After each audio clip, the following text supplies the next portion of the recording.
ആവശ്യമില്ല അതൊന്നും എന്നെ ഇവിടെയുള്ളവന്മാരെ ക്ഷണിക്കുന്ന എന്തിനാ? അയ്യോ, SP എന്തിനാ ഇങ്ങനെ പേടിക്കണേ? ആ കുട്ടിയോട് ഞാൻ ഒന്നും പറഞ്ഞിട്ടില്ല, പറയുകയില്ല.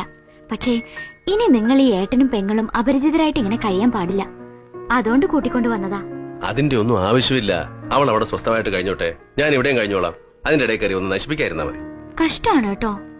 SP പരിചയപ്പെടാന്ന് പറഞ്ഞ് വിളിച്ചപ്പോ എന്ത് സന്തോഷത്തിലാ കുട്ടി ഓടി വന്നേന്നറിയാമോ? നിങ്ങൾ അവളുടെ സ്പോൺസർ ആണെന്നോ ഏട്ടനാണെന്നോ ഒന്നും അറിഞ്ഞിട്ടല്ല അത്. രക്തം രക്തത്തെ തിരിച്ചറിയൂന്ന് പറയുന്നത് അതാ. SPക്ക് ഒരു അനുജത്തിന്റെ സ്നേഹം ചിലപ്പോ ആവശ്യമുണ്ടായിന്ന് വരില്ല. പക്ഷെ അവൾക്ക് ഒരേട്ടന്റെ സ്നേഹവും സാമീപ്യവും കൊടുക്കാൻ സാധിച്ചാലുണ്ടല്ലോ, ഇപ്പൊ SP അവൾക്ക് ചെയ്യുന്ന ഈ സഹായങ്ങൾക്കും ഒക്കെ വലുതായിരിക്കും അത്. SP ആഗ്രഹിച്ചിട്ടില്ലേ അവളെ ഒന്ന് അടുത്ത് വിളിച്ചിരുത്തി അവളുടെ ആഗ്രഹങ്ങളൊക്കെ ചോദിച്ചറിഞ്ഞ് സാധിച്ചു കൊടുക്കാൻ? എന്തിനാ അവളിങ്ങനെ അകറ്റി നിർത്തണേ?